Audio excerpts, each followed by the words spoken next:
Welcome to Unforbidden Truth. I'm Andrew. On this week's episode, I'll be speaking with convicted serial killer Terry Blair. Terry was born and raised in Kansas City, Missouri. He is the fourth eldest of 10 siblings. In August 1978, Terry heard gunshots right outside of his family's home. The shooter was Janice Blair, Terry's mother. She shot and killed her boyfriend, who was a known drug dealer around the area. Due to Janice's mental illness and taking an Alford plea, she was given 5 years probation and was ordered to get psychiatric care. Terry's brother Walter was arrested as a juvenile, though those records are sealed. While Walter was in custody, he met a man by the name of Larry Jackson. Larry Jackson was awaiting trial on rape charges. Larry allegedly had approached Walter because he heard that he was the man that got things done. He offered Walter $2,000 to get rid of one of the witnesses that allegedly made up these accusations before she had a chance to testify. After Walter was released from custody on bond at the age of just 18 years old, he had multiple telephone conversations with Larry Jackson, after which Larry increased the amount of money to $6,000 for the hit. On August 16, 1979, Walter made his way into the apartment of 21-year-old Catherine Jo Allen and struck her in the back of the head with a brick. She had suffered gunshot wounds to her head, chest, and wrist, which was done close range. Larry Jackson is serving a life sentence for an unrelated murder. He was never tried for the rape or murder of Catherine Jo Allen. Walter was sentenced to death for that crime, and he was executed on July 21, 1993. In 1992, Terry's half-brother, Clifford Miller, was sentenced to 2 life sentences plus 240 years for kidnapping and forcible sodomy. Terry's sister Juanetta and her husband stabbed a man to death. She also suffocated one of her previous boyfriends. His death or survival is not known. Juanetta's son Diamond Blair, who's in the same prison as Terry right now, is also convicted of murder.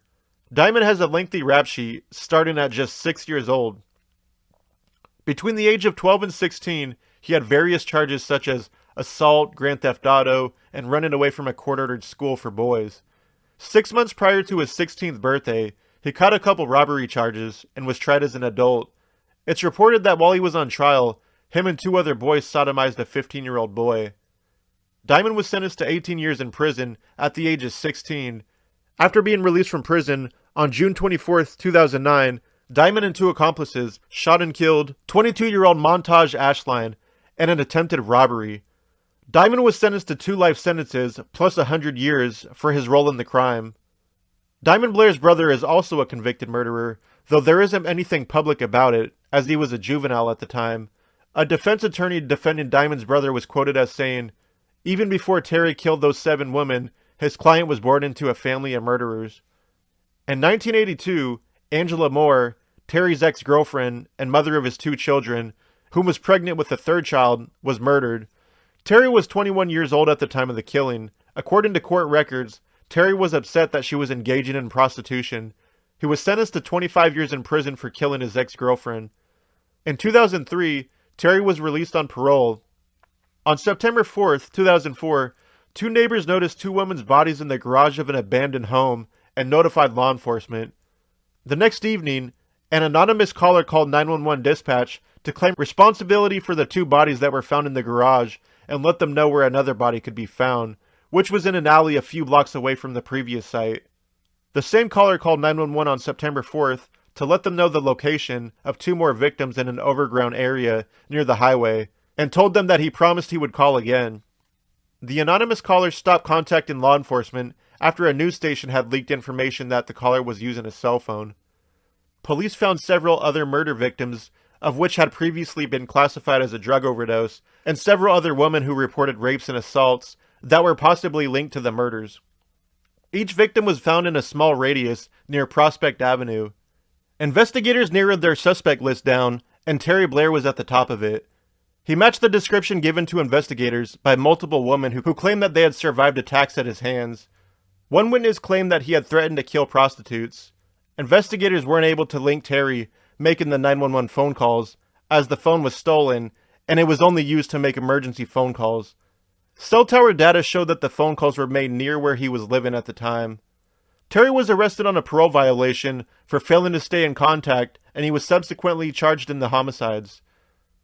On October 15, 2004, Terry Blair was charged with 8 counts of first-degree murder, 1 count of first-degree assault, and 3 counts of forcible rape. Prosecutors agreed not to seek the death penalty after Blair waived his right to a jury trial. 2 of the murder charges, Sandra Reed and Neela Harris, were dropped. The rape and assault charges were dropped as well. Most of the evidence was circumstantial. Blair's DNA was found on Sheila McKenzie. On March 27, 2008, Terry Blair was sentenced to 6 life sentences without the possibility of parole for the killings of Anna Ewing, Patricia Wilson Butler, Sheila McKenzie, Darcy Williams, Carmen Hunt, and Claudette Junel.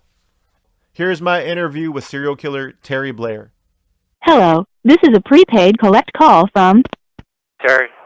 An offender at the Potosi Correctional Center. Where were you born? Kansas City, Missouri.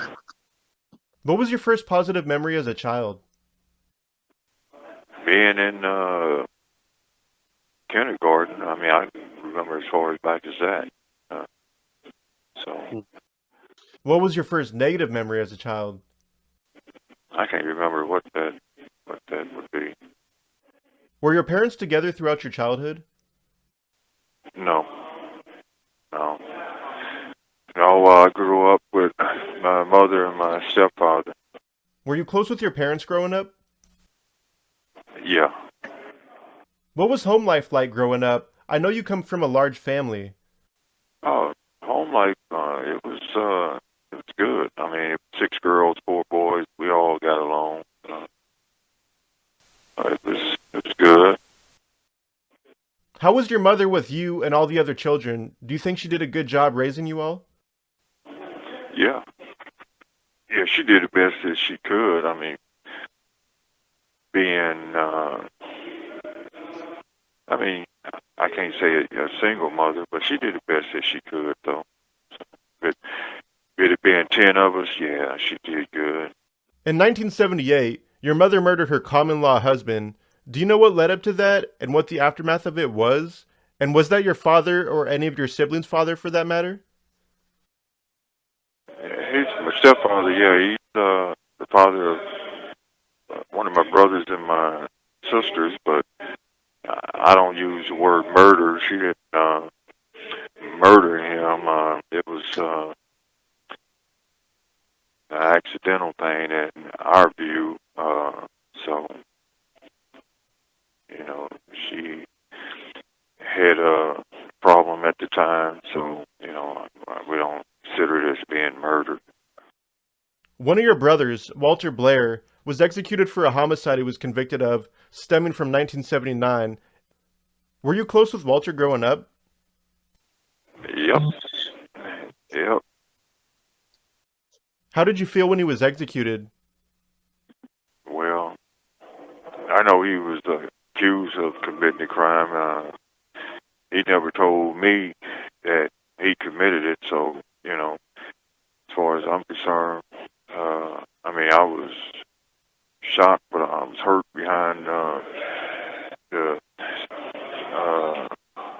accusation because it dealt with one of my best friends, but like I said, that was just one of those accusations that was made for whatever reason. Your sister Warnetta also had trouble with the law. From what I've been able to find, and there's very little on her, she was involved in at least 2 homicides. Were you close with her growing up?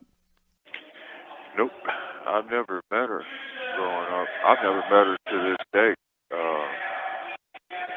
All I know is that they was born in Mississippi. Well, I was told was that they was born in Mississippi, which is where my father was born, and a lot of my relatives on his side, and from my understanding, they are part of the family from my father's side, but I've never met her, though. I got like 20-something sisters that I haven't met that's on my father's side, so that's a lot of them. You're a father and grandfather. Do you remember the feeling you had when your first child was born, as well as your second child and grandchildren for that matter? Yeah, I was happy, knowing that, my daughters and my son, had kids, that was my grandkids. I spent some time with a few of them for this incident, but yeah, I feel good about it, them being my grandchildren. In 1982, you were found guilty of murdering Angela Monroe in the second degree. Can you walk me through the events that led up to this incident?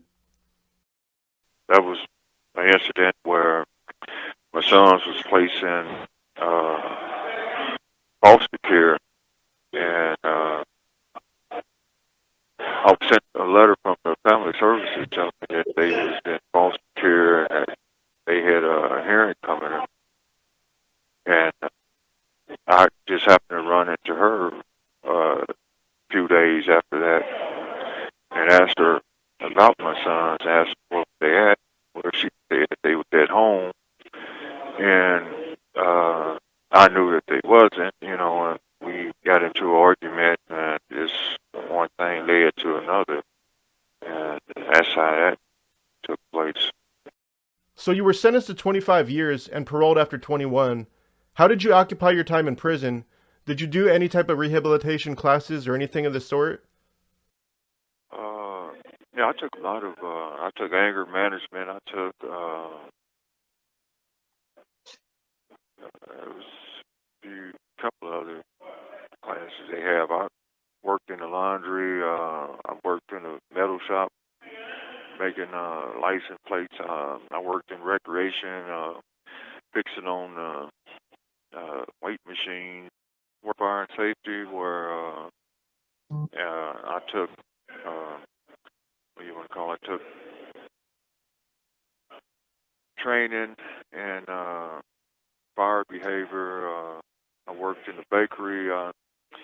Got 7 or 8 different certificates for 10,000 hours as a baker at different institutions. So When you were paroled, how'd you feel? it was relief. It was getting used to things all over again. But it was good, being away from the lockup and all the different things that took place daily. What was the first thing you did when you got out? Visit my family. We had a gathering, all the family, and had a welcome home party, and that was it. On September 2nd, 2004, a neighbor smelt a strange odor coming from an abandoned house and stumbled across 2 bodies, and they notified the police. The next night, an anonymous caller called 911, and they had claimed responsibility for the murders and told police where they could find another body. Did you make this phone call? No. Nope. The anonymous caller would call 911 again, twice, letting them know where they could find more bodies. But they had stopped calling after the news station leaked that the phone calls were made using a cell phone. Investigators couldn't prove that you made the calls. They did locate a cell tower, and they tracked the phone calls, which was near where you lived, which was deemed a very important detail in your trial. What do you think of that being labeled evidence? Well, what the cell tower did was recorded the coordinates to those same locations and also different locations. You can make a phone call standing in one place, and they got what they did was they made a phone call standing in one location, and they got 3 or 4 different coordinates from that same location. And the original exact location that the phone calls that the coordinates of the phone calls came from is the places that they went to. When they got to those locations, which was nowhere near where I stayed at, which was near the tower that they said, they got the same coordinates at that location, and they got different coordinates at that location. The detective claimed that he went in the locations of where my sister or my mom lived and made phone calls and got the coordinates from that phone call. And he also claimed that he got according to the discovery, is 16, 5 or 6 different coordinates from 16 phone calls, all from different locations. So they never got coordinates from the location that I stayed at. They got that same coordinates that they got from the 911 call. They got from 5 or 6 or 7 different locations all over the city. And the detective saying that, well, I stood in front of it. It's possible that it could have came. It's possible that it could have came from anywhere, but they use the term possible. They never use the term definite to none of that. So the way they use it in evidence is it's possible that it could have came from that location. But, so did 5 or 6 different coordinates from different locations. Also, you would have to been in the trial to hear the testimony to understand, the truth about that, and not just what they put on TV or in the newspaper. So, yeah, it wasn't surprising, but it's what they do, the detective who done the testing, it was learned that he lied. He falsified his reports on the testing to make it seem more accurate than what it really was. And even the judge mentioned that in his transcript of his findings. The detective never told why he, submitted certain things from his report, but more than likely to make it seem more accurate, which is what he did, and because the information was turned over to my attorneys, then he could use that testimony from his report on the stand, so he had to change it, and he just claimed like he made a mistake. It wasn't a mistake. It was falsifying evidence. There is a woman that claims you tried to kill her and left her for dead, and after playing dead, she was able to get away. She claims days after the incident, she saw you and you looked like you had seen a ghost. According to the police reports, again, I got 5 different statements that she supposedly made. Each description of the person and of the events that happened is different. She got the person listed as 5'8", light-skinned. She got the person as having salt and pepper hair. She got the person as being dark-skinned. I don't think she know who the hell she's seen, whatnot. According to other documents that I got, when she went to the hospital, it's listed as a domestic abuse, according to the hospital's report. According to 2 other witnesses, female witnesses that talked to her, it was a man and a woman that she encountered. At one time, she was carried to a garage and left. At another time, her and the person went to the garage to have sex, and that's when the events took place. So I've read all that, and I've seen all that as far as her saying that the next day she'd seen the person and that he seemed like he'd seen a ghost. Okay, that's possible. But according to her reports, none of them identified me. As far as them having a picture saying that she picked me out of a lineup on television, they could produce the copy of that lineup that she's supposed to pick me out of, where they sign it saying this is the person, circle the person who they picked out. They could produce that for my attorneys, but they also dismissed that charge due to the fact that they knew that this woman had all these different descriptions, all these different events, all these different police reports, and her credibility would have been, tore up if she had went in the courtroom with that, because the things that people didn't know would have been brought out. Okay, I thought you said he was 5'8", he was light-skinned. I thought you said this. I thought you said that he dragged you, carried you, and you said that y'all went in there for the purpose of having sex. You said that it was a woman with him. You said that something about a truck, that they was driving in a truck. So I've heard that. I've seen that on the first 48, but I got the paperwork that says that contradicts everything that they stated in the first 48, if you want to put it like that. That's a show. That's the way they do things, but I got black and white, that I can send you copies of everything that I'm telling you, and that's the facts in this case right there. How do you feel about sex workers in general? Prostitutes, strippers, cam girls, so on and so forth. I don't have a problem with them. That's their life. They do what they do. As far as I'm concerned, they are women, and they doing. That's their way of survival, I guess. But I don't have no problem with none of them. I've dated prostitutes before. Before I went to prison the first time. After I got out of prison, I don't see nothing wrong with them.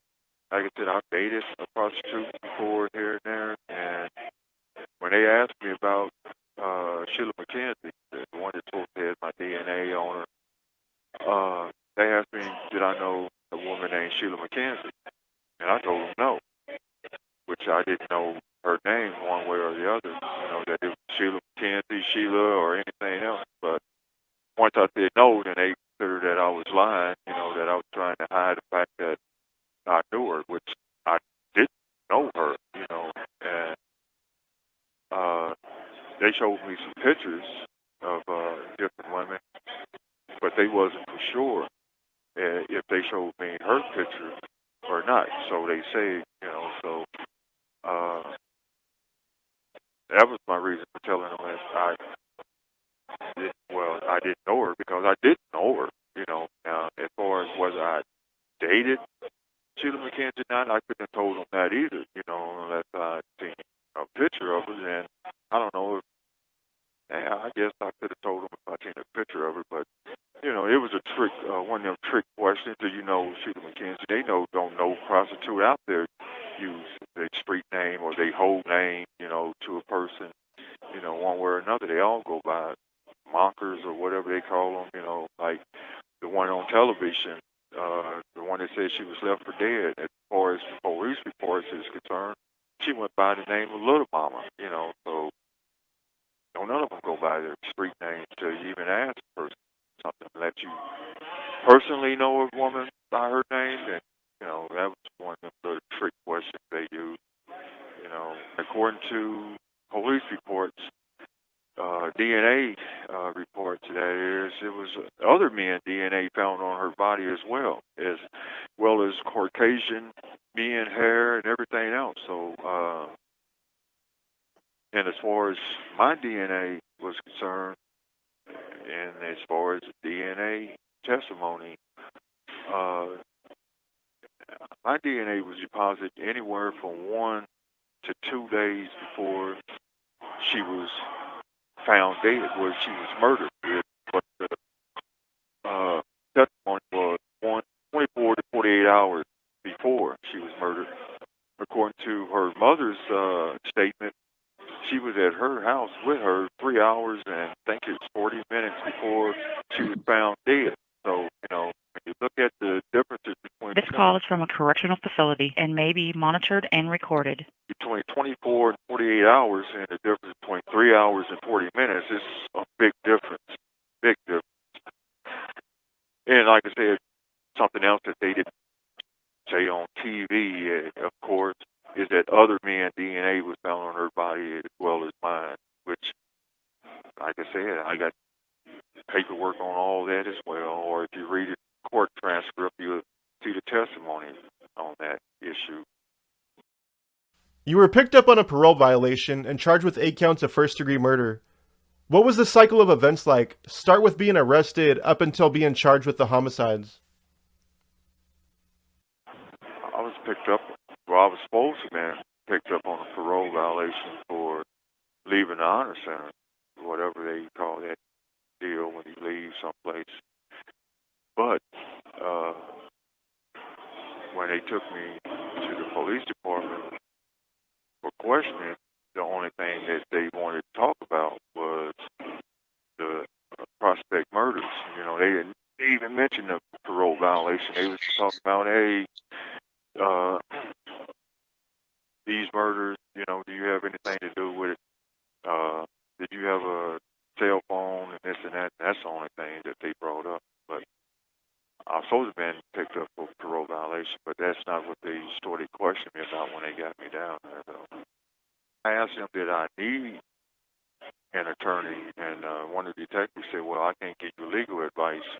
And I said, well, then I want an attorney. He said, for what? You're not being charged with anything. I said, well, I see where this is going. And they hushed up. They got a text message on one of their telephones. The guy read it. He left the room. He came back like 10 minutes later. I was still in there with the other detective, and he stopped saying anything. But when the guy came back in that left the room, then he automatically started trying to question me again. I said, well, I thought I asked you for an attorney. And they kind of looked at each other, and he just kept trying to go at it. So he was like, well, we found a big piece of tissue, and we need your DNA to eliminate you from, if you didn't have nothing to do with it, then we need your DNA to eliminate you from this piece of tissue. So I gave him my DNA. Okay, well, I ain't got no problem with that. And I gave him my DNA, and then they just sent me on to the county jail. Cycle of events. I was just locked in the cell and waiting to be transferred to the Department of Corrections for my parole violation. And then next thing you know, I see on the news that they was charged me with one count of first-degree murder. And I talked to a lawyer, and then some few days or weeks or whatever later, then they were saying we're going to add 5 more murders to it because phone call. We're going to link everything together on a phone call. So that's how it went. Have you cooperated with law enforcement at all with any of these cases or any unsolved homicides that you might be suspected of for that matter? No. Well, once they took me in for the interrogation, and I asked for an attorney because of the way that the situation was pointed, I never talked to him again since then. Were you afraid that you might get the death penalty? No, not afraid of it. I knew that the death penalty was on the table, but I also knew that if they did the evidence and did the witnesses the way that the law, the legal process was supposed to go, that I shouldn't have had to worry about it, but they didn't go that way, evidently. But no, I wasn't concerning myself with it as far as the cases, so no. You're ultimately found guilty and sentenced to 6 life sentences without the possibility of parole. How did you feel when you were handing down your sentence? I didn't feel good. But I just figured, okay, well, I got my appeal processes, this is what this judge came with. I listened to his reasons for coming with this. I knew that everything that he reasoned was against the weight of the evidence, and I just figured I'd deal with it in the higher courts. Do you think you received a fair trial? No. How can you receive a fair trial when you got something on television on the first 48, 3 years and something before you even go to trial? That got any jury bias, if they believe in what they hear and what they see, like most people do. You got the judge who watched it, it made him biased, because that's what people do. They believe everything they see or hear on TV as if those people are right, and like I said, according to the paperwork that I got, I could prove all of them to be wrong, but that's not public information. That's stuff that the public don't know, haven't seen, haven't heard. But I got it, and with me being the only one to see it and have it, it means nothing. This call is from a correctional facility and may be monitored and recorded. And that's why they are able to do what they want to do, unless, I had a lawyer, I had the money to pay a top-flight lawyer who could present all that stuff, put that stuff out there, then, yeah, they know I don't. So I'm on my own. So, yeah, that's the way they do things. I mean, being in prison, you get used to it because you hear it and see it so many. You're around so many different people, and you see the same thing. That they do to other people. You read the facts. That other than what you heard. Because read cases on other inmates. But then when they show you the facts that they have, you be like, man, what the? That's just the way it is. Has there been any recent movement in your case, in recent years or currently for that matter? Yeah, there's been a lot, but I'm not going to talk about my appeals process or as how I'm not going to talk about that. But yeah, it's a lot of movement in it. You've been incarcerated for 17 years now. You've spent a total of 38 years of your life so far inside a penitentiary. How do you not only keep busy on a day-to-day basis, but keep sane serving multiple life sentences?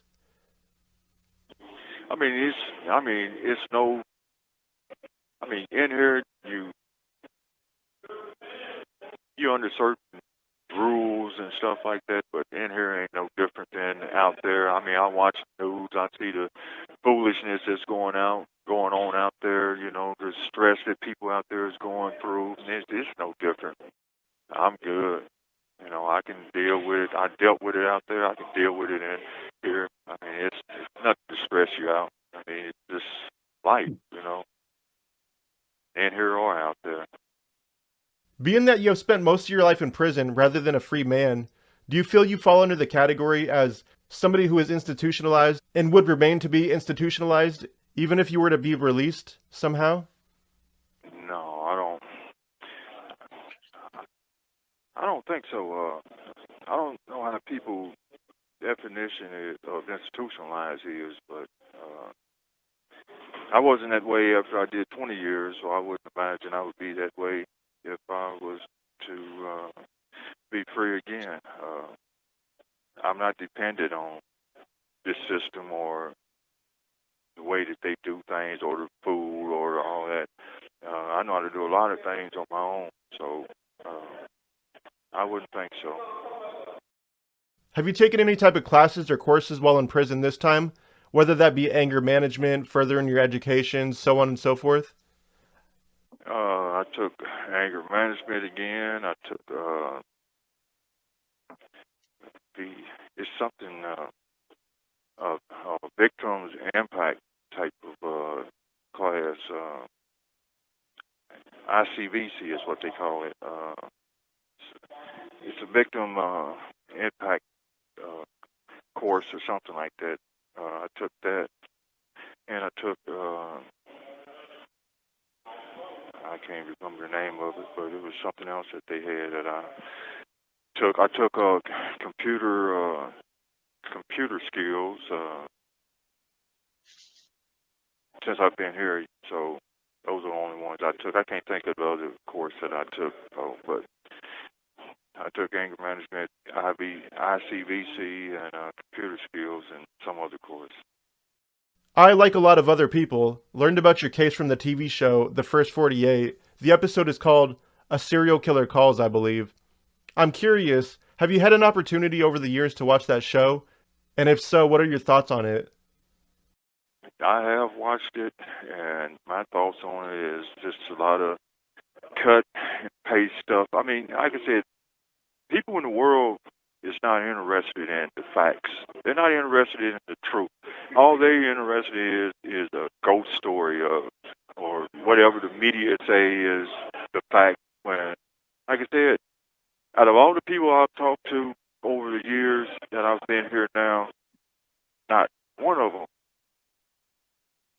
except one of them, have asked for the facts, asked to see paperwork, to see black and white, to see court documents, to see police reports.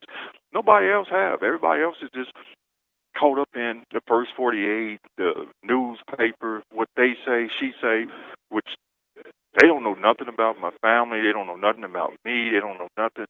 Actually, they don't know nothing about the case from what I've seen on the first 48. Yeah, it was just to glamorize. They work for the police department. They glamorize the police department. I got thousands of papers of tips from the tips hotline identifying different people. But according to the first 48, I'm the only suspect. So yeah, I've seen it, and it's a bunch of BS. A bunch of BS. No facts, no truth, no nothing. Just a TV show, something to draw attention, glamorize the Kansas City Police Department. And just like the judge said, he watched it, and it's like he don't know if he's watching the Hardy Boys or Laurel and Hardy. So that's what I see. Before we conclude this interview, is there anything you'd like to talk about that we haven't covered yet? Not that I know of. That was my interview with Terry Blair. If you haven't checked out my Patreon, head on over to patreon.com/unforbiddentruth. You can get access to additional interviews, a virtual true crime gallery, and much more. Thank you for listening. Unforbidden.